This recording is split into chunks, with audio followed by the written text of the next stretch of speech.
thank you for joining us. And we begin this morning with President Biden's first public comments since the United States shot down an alleged spy balloon and 3 unidentified aerial objects. Federal investigators are analyzing the wreckage of that first balloon, which the U.S. says was used by China for surveillance. Beijing denies those allegations, but the president said he won't apologize for shooting it down, and he plans to speak with his Chinese counterpart about this incident. Since then, 3 other objects were shot down by the U.S., but the president appeared to downplay a possible connection to China or any other foreign surveillance. We don't yet know exactly what these 3 objects were, but nothing right now suggests they were related to China's spy balloon program or that they were surveillance vehicles from any other country. The intelligence community's current assessment is that these 3 objects were most likely balloons tied to private companies, recreation or research institutions studying weather or conducting other scientific research. And checking in now with NBC's Monica Alba for the latest on this. So, Monica, walk us through some of the president's biggest points yesterday, and why is it taking him so long to address these incidents? It's all pretty much anybody can talk about. Yeah, Stephen, these remarks came in response to mounting pressure, not just from lawmakers of both parties, but really many Americans who were just wondering what was happening and who wanted the White House to explain. So the president came out and he said the reason it took him a couple of days to give these remarks is because he wanted to have all the information he could share. And as you saw yesterday, there wasn't that much he could say, but at least now this hypothesis that these 3 objects that were shot down over Alaska, northern Canada, and Lake Huron likely will end up being harmless, even though those recovery efforts are still in progress. And we're not quite sure when personnel will be able to reach them. But the president wanted to be clear that he has no regrets about this and that he says anything that's going to threaten the U.S. in the future could potentially be shot down. Here's a little more from what he had to say yesterday. We seek competition, not conflict with China. We're not looking for a new Cold War. But I make no apologies, and we will compete, and we'll responsibly manage that competition so that it doesn't veer into conflict.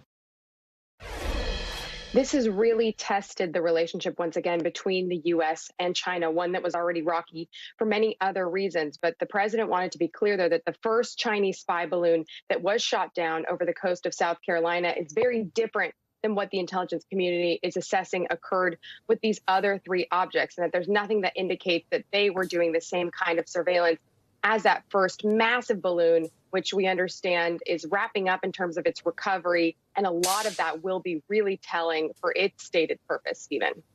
And Monica, I know our colleague Peter Alexander was able to speak exclusively with President Biden on the phone after that press conference. What more do we learn there?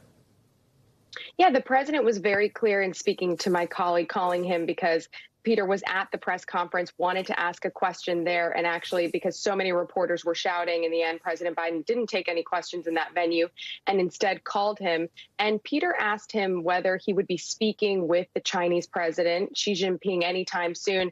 And the president said, look, we should be in communication. He feels that that's important, but there was nothing on the calendar yet. So it's unclear when the 2 men will speak. Of course, they had that very long bilateral meeting in Bali last November, which was a key point in the relationship, but now it's unclear when the 2 will have a phone call in the future.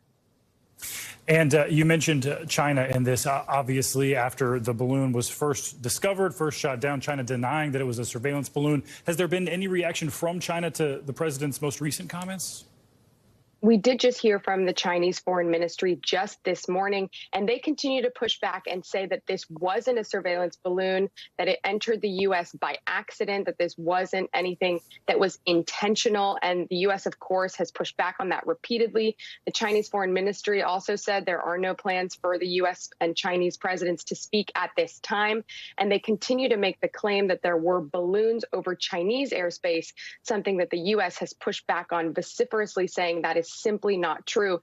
But the president was clear yesterday. He hopes that President Xi Jinping doesn't want to rip apart this relationship, even though it's clearly as strained as it has ever been. Stephen. All right, a bit more clarity there. Monica Alba, thank you. Well, those comments from President Biden came yesterday after he got a clean bill of health from the White House physician. The president had a routine physical exam that took about 3 hours. Those results were released in a 5-page summary afterward. For more on this, we're joined by NBC News medical contributor Dr. Natalie Azar. Dr. Azar, thanks so much for being with us this morning. So keeping in mind that Biden did have COVID last year, overall, it's been good news for the president's health from his physician, Dr. Kevin O'Connor. So he put out this statement saying, quote, President Biden remains a healthy, vigorous 80-year-old male who is fit to successfully execute the duties of the presidency. So, Dr. Azar, taking a look at that summary, what are some of your takeaways from this? Yeah, Stephen, and of course, I always have to make the disclaimer that I am not the president's physician, so I don't have, that kind of close microscope on his health care. But certainly, I think the communication from his doctor appears to be accurate. The only major change in the last year, as you mentioned, was that he had COVID last summer, but he recovered well with no evidence of long COVID. When we look at an assessment of any individual, really at any age, but certainly someone who's 80 years old like the president, there's really two domains. There's the physical as well as the mental or the cognitive. He had a very, very thorough physical exam. He does have some chronic conditions, as many individuals do with age. He has atrial fibrillation. He's on a blood thinner for that. They also spend a little bit of time describing, again, the very detailed neurological exam he had because of this stiffness that I think we've all, witnessed or can observe when watching him walk, for example, with no evidence of any chronic neurological conditions like Parkinson's, which is very reassuring. He didn't undergo a formal cognitive assessment. That, of course, is the decision that his doctor can make, that he does or does not need one every single year. He did have a lesion removed that looked somewhat suspicious and was sent for biopsy, and those results are pending. But overall, Stephen, really quite a good assessment of his health. I wanted to ask you a bit more about that lesion that the president had removed from his chest, sent off for biopsy. Is that anything to be concerned about? Stephen, skin checks, right? We recommend them pretty much yearly for most individuals. And no, not at the moment. I think that I would imagine that if it was a very concerning lesion like a melanoma, he may have indicated that in the report. The president does have a history of having non-melanoma skin cancers removed, such as basal and squamous cells. His wife just recently underwent a Mohs procedure for a similar type of non-melanoma cancer. So this is very routine, Stephen. They will send it for biopsy. If it does come back as a cancer, such as a basal or squamous cell, he will very likely undergo a Mohs procedure himself, which has an incredibly high cure rate. And a good reminder that those skin checks are so important. And so, Dr. Azar, overall, Absolutely. You mentioned you're not the White House physician, but overall, is there anything here that could affect a potential re-election bid for the president next year? No, I don't think so. And, as I'm reading his physical exam and the report, I think about all of my patients who are the president's age. And the thing is, unfortunately, as we get older, time becomes that commodity that just doesn't, go endlessly. And there are conditions that are associated with advancing age, falls, the development of new, illnesses or conditions. At the moment, I don't see anything that would be disqualifying for him from a physical, standpoint. But again, because of advancing age, there are always things that can theoretically happen. I wish him the best. And, some of these things, of course, you can't predict. All right, Dr. Azar, thanks so much for your insights this morning. And staying on health in Washington, newly elected Pennsylvania Senator John Fetterman has voluntarily checked into Walter Reed Medical Center to be treated for clinical depression. Now, this comes just 1 week after the freshman senator was hospitalized for feeling lightheaded. Fetterman also, of course, suffered a stroke last year while on the campaign trail. According to a statement from Fetterman's chief of staff, the senator, quote, experienced depression off and on throughout his life. It only became severe in recent weeks. After examining John, the doctors at Walter Reed told us that John is getting the care he needs and will soon be back to himself. NBC News White House correspondent Ali Rafa joins us now with more on this. Ali, thanks for being here. So what more do we know about his diagnosis? Of course, he did have that stroke last year and the recovery. Did any of that possibly play a role here? Yeah, Stephen, good morning. This news coming as a huge surprise to a lot of people yesterday. You talked about those recent health developments at the top there, and we're learning from a senior aide to Senator Fetterman how those physical health developments have impacted his mental health recently. This senior aide telling NBC News that there was sort of this feeling that Senator Fetterman would have time to rest and restore after that high-stakes, high-profile Pennsylvania Senate race in November. But they say depression didn't follow that sort of timeline. This aide telling NBC that he's had to sort of adjust and learn more about himself, this new reality post-stroke. Fetterman, once a very lively and energetic man, now dealing with the impacts of that stroke that's robbed him of some cognitive and communications abilities. We know that he now walks around Capitol Hill with an iPad that really dictates what people around him are saying because he has auditory issues now. So Fetterman dealing with depression, an issue so many people deal with across the country, but he's dealing with it on a much more public, more noticeable scale, Stephen. Yeah, no doubt. So difficult to deal with the recovery from a stroke and do so in the public eye. As we know, Fetterman's health was made a huge issue on the campaign trail. Do we know at all how this could affect his role in Washington, both near term and longer term? Yeah, the senior aide is saying that this isn't going to be a quick fix. This is going to take a couple weeks because Senator Fetterman is in inpatient care right now. Doctors are sort of trying different medications on him. That's going to take time, first of all, to take effect. And then adjustments to that medication may be necessary. They say this will require more observation. And this is what's needed at this point to get him on this long-term investment, this short-term sort of care for this long-term investment in his long-term care, because when you think about it, he's only a month into a 6-year term. So they're saying that this is what's needed right now, but they do want to stress that a resignation from his role, from his position, was never on the table, Stephen. And this is something so many people have to deal with. What about his Senate colleagues? Are we hearing any responses from them? That's interesting because a lot of times we learn about sort of health problems from lawmakers after the fact, or they try to cover that up. And in this case, it was a clear disclosure by Fetterman's team to announce this. And that's being met with really an outpouring of support from his colleagues in Congress on both sides of the aisle.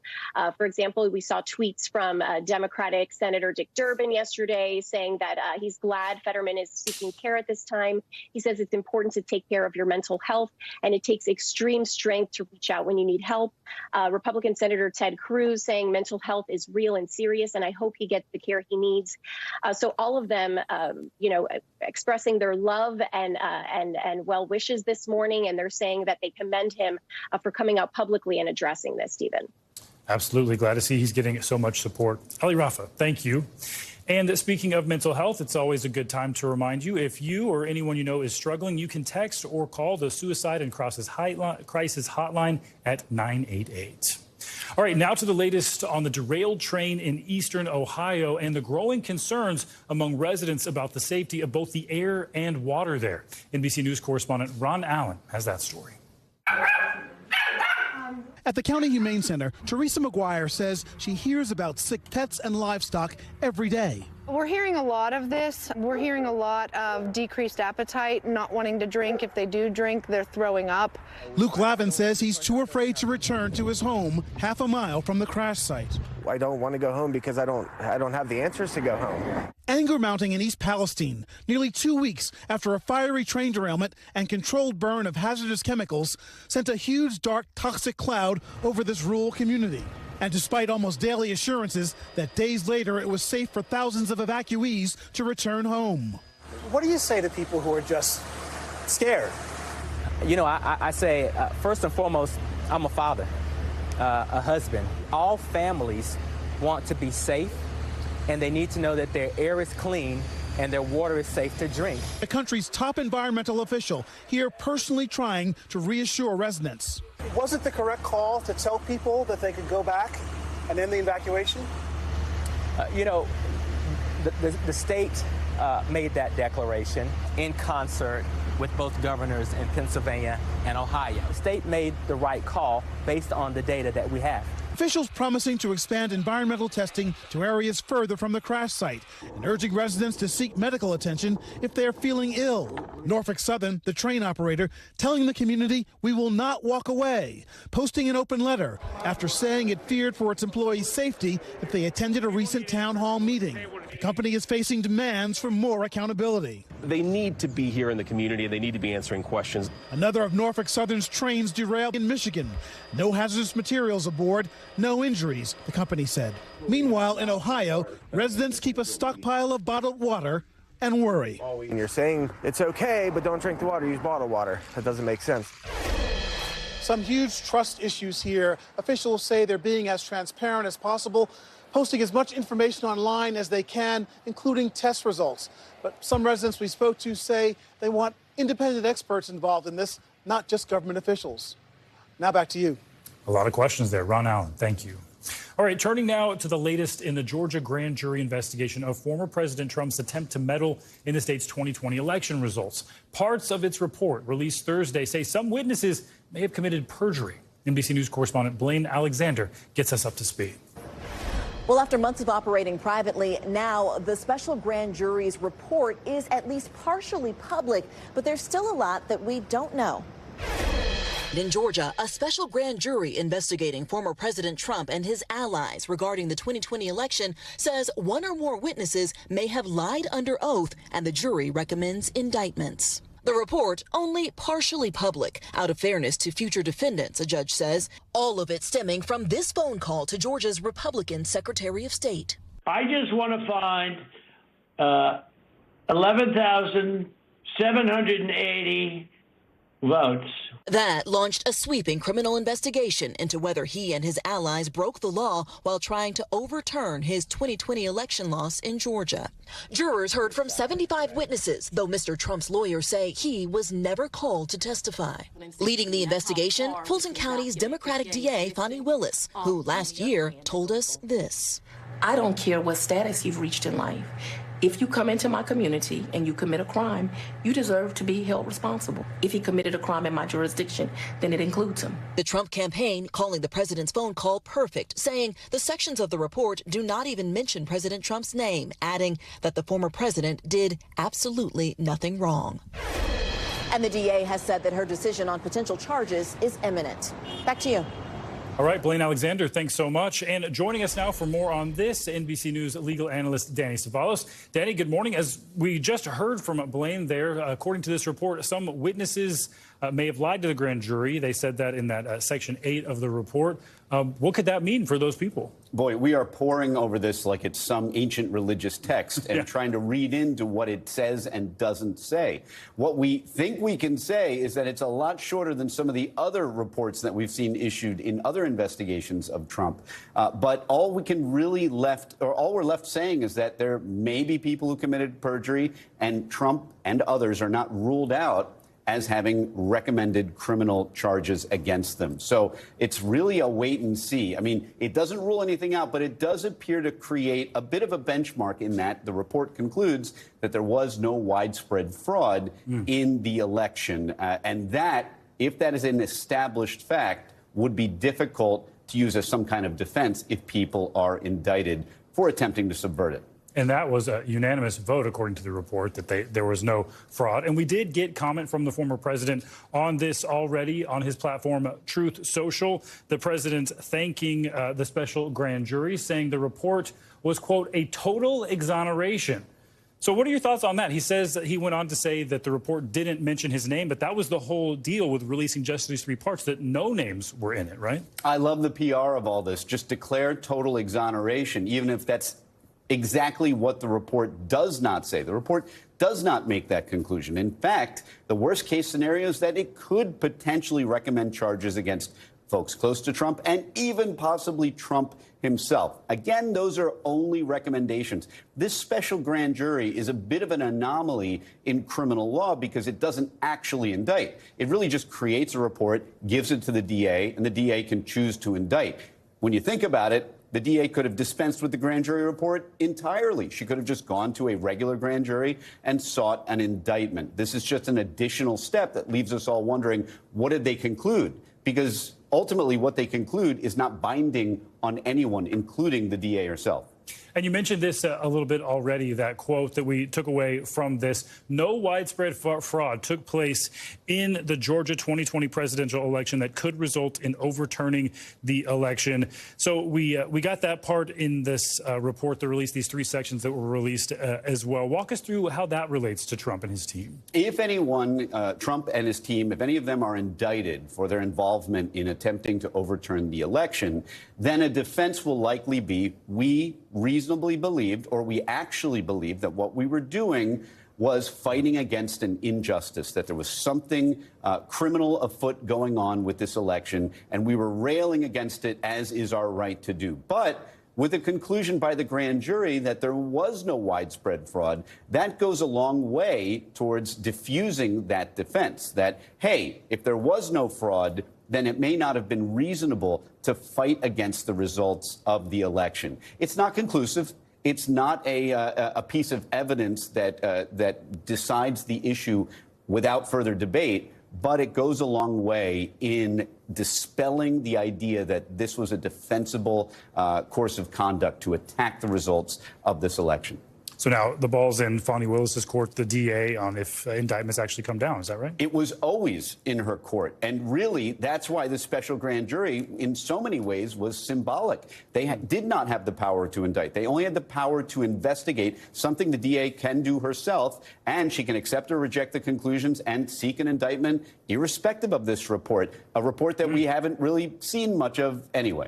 All right. Danny Savalas, thanks so much. All right, it's time now for a check of our Morning News Now forecast. Angie Lastman joins us now. Hey, Angie. Hey there, Stephen. We're gearing up, of course, for the weekend. It's Friday. Things are going to be nice for a lot of folks across the country, but here's what we have to watch for. This line of showers and thunderstorms and even some snow that is associated with that same cold front that brought some severe weather to folks yesterday and the day before that. The good news is the severe weather threat has diminished a lot. The bad news is that it'll be a little bit of a soggy morning from basically Raleigh up through Boston. We'll see some of those rain showers. Meanwhile, the interior areas of New England are going to see some snow showers.